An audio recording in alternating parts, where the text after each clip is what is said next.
সংসার ইউনিভার্সিটি দুটো থেকে একটাকে বেছে নিতে বলে ইউনিভার্সিটি বেছে নিল পারুল। অবাক হয়ে যায় দাদু। হ্যাঁ বন্ধুরা, এমনটাই দেখা যাবে। বিস্তারিত জানতে ভিডিওটিতে লাইক দিয়ে সম্পূর্ণ দেখতে থাকো। গল্পের শুরুতে দেখা যায় পারুলকে নিয়ে আসায় সবাই এক একজন এক এক কথা বলতে থাকে। তখন শিরিন বলতে থাকে যে স্যার আপনি কিন্তু ভুল করেছেন, ও হচ্ছে একটা ন্যাড়াগোয়ালের মানুষ, ন্যাড়াগোয়ালের মেয়ে, ও কি বুঝবে অবন্তিকা ওর সাথে জিতবে? কিছুতেই পারবে না, ও তো হেরে ভূত হয়ে যাবে, দেখবেন ঠিক এটাই হবে। তখন ডিএনএ পারুলকে বলছে যে পারুল, যারা কিনা তোমার সমস্ত নিয়ে কথা বলছে তোমার উচিত জবাব দিতে হবে, তোমাকে জিততেই হবে পারুল। তখন পারুল বলে হ্যাঁ স্যার আমি জিতবো। তারপরে দেখা যাবে হোস্ট পারুলকে ডেকে নেয়, আর তখনই পারুল স্টেজে গিয়ে দাঁড়ায়। ওদিকে শিরিন বলতে থাকে দেখ রায়ান, পারুল তো কিছু পারবেই না, উল্টো আরও হারাবে, জুলাবে।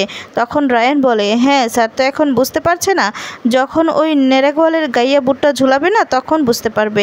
কিন্তু আমি তো বুঝতে পারছি না যে পারুল এখানে আসলো কি করে। পারুল তো এখান থেকে টিসি নিয়ে চলে গিয়েছিল। পারুল যদি এখানে নাম দিতে হয় তাহলে তো আই কার্ড ও রেজিস্ট্রেশন সমস্ত কিছু দেখাতে হবে, এগুলো কি করে সম্ভব হলো? আর তখন রায়ান বলে দাদু কি বলবে, দাদুকে গিয়ে ধরতে হবে, ওকে যে করেই হোক এখান থেকে সরাতে হবে, কারণ ও যদি এই কলেজে আবার ঢোকে না তাহলে আমাদের জন্য কিন্তু আবার খুব সমস্যা হয়ে যাবে। শিরিন তখন বলে হ্যাঁ তাই তো, ওকে এত কষ্ট করে তাড়িয়েছি, ও আবার এই কলেজে ফিরে আসতে পারে না, কিছুতেই পারে না। তখন রায়ান বলতে থাকে দাদুর কাছে যেতে হবে, দাদুকে ধরতে হবে, দাদুকে দিয়ে আবার ওকে তাড়াতে হবে। এই বলে রায়ান দাদুর কাছে যায়। আর তখন দাদু বলতে থাকে কি রায়ান, পারুল এখানে কেন? এরপর রায়ান বলে দাদু আমিও তো বুঝতে পারছি না যে এখানে কি করে আসলো। তখনই দাদু বলতে থাকে যে আচ্ছা পারুলকে তো আমি এখান থেকে টিসি দিয়ে নিয়ে এসেছিলাম, নিয়ে গিয়েছিলাম, তাহলে এই প্রতিযোগিতায় কে ডাকলো, কি করে নাম দিল, ও তো এই কলেজে পড়ে না। আর তখন বলে তাহলে আমি হচ্ছি ওর গার্জিয়ান, আমাকে না জিজ্ঞেস করে শিবদা ওকে কি করে নিয়ে আসতে পারে, কি করে? আমি এক্ষুনি ওকে জিজ্ঞাসাবাদ করব। কথা বলে প্রিন্সিপালকে জিজ্ঞেস করবে। তখনই রায়ানের পিসি দাদুর হাতটা ধরে ফেলে আর বলে প্লিজ বাবা আপনি এমনটা করবেন না। এদিকে হোস্ট বলতে থাকে প্লিজ আপনারা এখানে মাথা গরম করবেন না, এখানে একটা প্রতিযোগিতা হচ্ছে। আর তারপরে দাদু মাথাটা ঠান্ডা করে সেখানে বসে পড়ে। কি দেখা যাবে প্রতিযোগিতার টপিক হচ্ছে মেয়েরা কার হাতে তাদের সুরক্ষাটা দেবে, নিজেদের হাতেই থাকবে নাকি অন্য কারোর হাতে দেবে। পক্ষ থাকবে হচ্ছে অবন্তিকা আর বিপক্ষে থাকবে হচ্ছে পারুল চক্রবর্তী। তোমাদেরকে 1 মিনিটের মধ্যে এই কথাগুলো বলতে হবে, আর 1 মিনিটের পর 1 সেকেন্ডও তোমরা সময় পাবে না।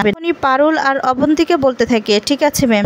অবন্তিকাকে সবটা বুঝিয়ে দেওয়া হয়। আর তখন অবন্তিকা বলতে থাকে যে অবশ্যই মেয়েদের সুরক্ষার ভার মেয়েদেরকে নিজেদেরকে নিতে হবে, কারণ আজকাল মেয়েরা কোথাও সুরক্ষিত নয়, বাসে গ্রামে পথে ঘাটে কোথাও মেয়েদের সুরক্ষা নেই। তাই মেয়েদের সুরক্ষার ভার মেয়েদেরকেই নিতে হবে, মেয়েদের ক্যারাতে শিখতে হবে, মেয়েদের নিজেদের সুরক্ষার জন্য সবকিছু ব্যাগের মধ্যে রাখতে হবে, তাতে কেউ যদি কিছু বলে বা আক্রমণ করে তার থেকে যেন নিজেকে রক্ষা করা যায়। এই জন্য সব রকম ব্যবস্থা মেয়েদেরকে নিজেদেরকেই নিজেরা করতে হবে, কারণ মেয়েরা ঘরে বাইরে সব জায়গায় নির্যাতিত হচ্ছে পুরুষদের ধারা, এখন থেকে ঠেকাতে হবে। আর তখন অবন্তিকা নিজেদের মতো করে মেয়েদের পক্ষ হয়ে কথা বলতে থাকে। এখন সে কথাগুলো পারুল শুনতে থাকে। আর এদিকে শিরিন রায়ানকে বলতে থাকে দেখ অবন্তিকা কি করে কথা বলছে, কথা পারুল কিছু বুঝতে পারবে? কিছুতেই পারবে না, কিছুই বুঝতে পারবে না। তখন রায়ান বলতে থাকে সেটাই তো, জন্তুটা না আজকে ঝোলাবে। রায়ানের বন্ধুরা বলতে থাকে হ্যাঁ আমি তো একদম নিশ্চিত যে আমরা আজকে হারবো, ওই পারুল তো কিছুই বলতে পারবে না, শুধু ওকে দিয়েছে। আর তারপরে দেখা যাবে এদিকে অবন্তিকা নিজের কথা বললে এরপর নিজের কথাটা শেষ হয়ে যায়। আর ওদিকে ঘন্টা পড়লেই দেখা যাবে অবন্তিকা বলতে থাকে আমার কথা কমপ্লিট হয়েছে। তখন হোস্ট আসে, হোস্ট এসে বলতে থাকে এবার পারুল চক্রবর্তী তোমার পালা। আর তখন দেখা যাবে অবন্তিকা বলতে থাকে আমার বিরোধী পক্ষের বন্ধু মনে হচ্ছে আমার পক্ষেই থাকবে, কারণ মেয়েদের সুরক্ষার ভার তো মেয়েদেরকেই নিতে হবে, অনেকটাই বিপদ কমবে। মেয়েদের সুরক্ষা যদি মেয়েরা দিতে পারে তাহলে, মেয়েরা যদি নিজেদের সুরক্ষা দিতে পারে, ছেলেদেরকে উচিত শিক্ষা দিতে পারে, তাহলে মেয়েরা মেয়েদেরকে নির্যাতন আর কেউ করতে পারবে না, আগে থেকেই সতর্ক হয়ে যাবে। তাই আমি মনে করি আমার বিরোধী পক্ষের বন্ধুর কিছুই বলা থাকে না, আমার সঙ্গে একমত হতে পারে। তখন এই কথাগুলো শুনে সবাই অবাক হয়ে তাকিয়ে থাকে আর হাতে তালি দিতে থাকে আর বলতে থাকে যা বললো না খুব ভালো বলেছে। তখন শিরিন বলতে থাকে দেখ অবন্তিকা কিভাবে যাবে পারুলের মুখটা বন্ধ করে দিয়েছে। পারুল তো কোনো কথা বলারই সুযোগ পাচ্ছে না, দেখ না মুখটা কেমন করে রেখেছে। তখন রায়ান বলতে থাকে সেটাই তো দেখছি। তখন সবাই মিলে পারুলের নামে অনেক কথা বলতে থাকে আর অবন্তিকার প্রশংসা করতে থাকে। তারপরে দেখা যাবে পারুল বলতে থাকে যে না, আমার বিরোধীর পক্ষের বন্ধু খুব ভালো বলেছে, কিন্তু তার পক্ষে আমি থাকতে পারলাম না। মেয়েদের সুরক্ষা মেয়েরা কেন নেবে মেয়েরা এখানে মেয়েদের ছোট করে ভাবার তো কিছু নেই। আসলে কি জানেন তো, আমাদের সমাজের পুরুষরা না ভুলে গিয়েছে যে নারী আর পুরুষের সমান অধিকার। তাই আমাদের পরে হচ্ছে বাচ্চাদের আগে বোঝাতে হবে, ছেলে আর মেয়ে হোক তাদের সমান অধিকার, এটা আগে বোঝাতে হবে। তাহলেই কিন্তু নারীরা সুরক্ষিত থাকবে। তাছাড়া একজন পুরুষ বলেই যে সে খারাপ তা কিন্তু নয়। আমি একজন পুরুষকে দেখেছি যে কিনা আমার বিপদে ঝাঁপিয়ে পড়েছে, আমাকে রক্ষা করেছে। তাহলে পুরুষরাই কি খারাপ? না, পুরুষরা খারাপ নয়। নিজেদের সুরক্ষা যদি নিজেদেরকেই নিতে হয়, মনে হবে যে এই সমাজটাই একটা জঙ্গল, এখানে জন্তুরা বসবাস করে। না, এমনটা ভাবলে চলবে না। আমাদের সমাজকে সুন্দরভাবে গঠন করতে হবে, যেখানে নারী পুরুষ সমানভাবে চলাফেরা করতে পারবে, সমানভাবে বাঁচতে পারবে। তাহলেই না হবে সুন্দর একটা পরিবেশ হবে, সুন্দর একটা সমাজ হবে। আর সব মেয়েরাই শারীরিক দিক থেকে কিন্তু শক্তিশালী হয় না। তাহলে মেয়েরা কি করে মেয়েদের সুরক্ষার ভার নিতে পারে? কি করে নিতে পারে? আমি তো মনে করি সব মেয়েরা কিছুতেই নিজেরা ভার নিতে পারে না। যারা দুর্বল আছে তাদেরকে দুর্বল না ভেবে তাদের পাশে গিয়ে দাঁড়ানো উচিত, তাদেরকে রক্ষা করা উচিত। এটা পুরুষেরই নারীদের পাশে গিয়ে দাঁড়ানোটা উচিত। এরা নিজেদের সুরক্ষা কখনোই নিজেরা দিতে পারবে। তখনই পারুল আরো অনেকগুলো কথা বলতে থাকে, যা শুনে সবাই মুগ্ধ হয়ে যায়, খুব খুশি হয়ে যায়। এদিকে রায়ানের পিসি তো খুব খুশি হয়। আর তখনই দেখা যাবে রায়ানের পিসি দাঁড়িয়ে হাততালি দিতে থাকে। এরপর দাদু বড় বড় চোখ করে পিসিমণির দিকে তাকিয়ে রেগে যায় আর তখন আবার বসে পড়ে। ওদিকে রায়ান সহ সবাই মুগ্ধ হয়ে পারুলের কথা শুনতে থাকে। এরপর মোল্লার বলতে থাকে, জিও পারুল জিও, আমি জানতাম তুমি পারবে তুমি। আর তখনই পারুলের কথা শুনে সবাই খুব খুশি হয়ে যায়।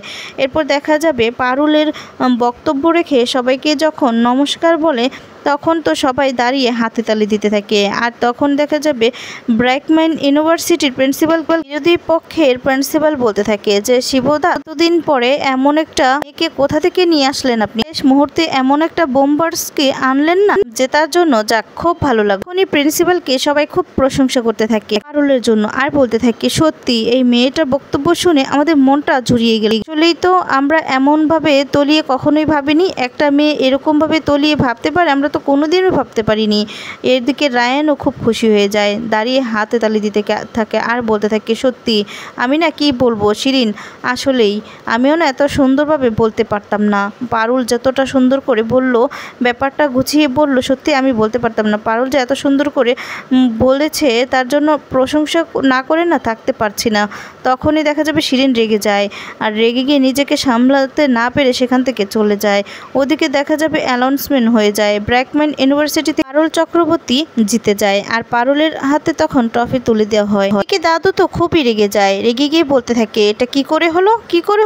দেখা যাবে পারুলের খুব সবাই প্রশংসা করতে থাকে। আর তখন পারুল ট্রফিটা নিয়ে নিচে নেমে এসে দেখা যাবে প্রিন্সিপালকে প্রণাম করতে থাকে। এরপর দাদুকে প্রণাম করতে যায়। দাদু তখন পাটা সরিয়ে নেয়, তখন বলতে থাকে, এটা কি করে হলো? তুই তো টিসি নিয়ে এখান থেকে চলে গিয়েছিস। তাহলে তখনই প্রিন্সিপাল স্যার বলতে থাকে যে আসলে দিলেও রেজিস্টার থেকে আমি পারুলের নামটা কাটিনি, কোথাও বলিও নি যে একটা সিট খালি আছে, পারুলের সিটটা পারুলেরই আছে, আর পারুল এখানেই পড়বে। এখন পারুল খুব খুশি হয়ে যায়। দাদু রেগে সবাইকে সেখান থেকে নিয়ে চলে যায়। এদিকে মল্লার বলতে থাকে যে পারুল খুব ভালো হয়েছে, কিন্তু এখন আমাকে যেতে হবে, আমি যাই। এই বলে মল্লারও চলে পরে দেখা যাবে পারুলও চলে যায়। তারপরে রায়ান পারুলের কাছে এসে তখন বলতে থাকে, সত্যি জন্তু, তুই আজকে না ইউনিভার্সিটিকে জিতিয়ে দিয়েছিস, আমার খুব ভালো লেগেছে।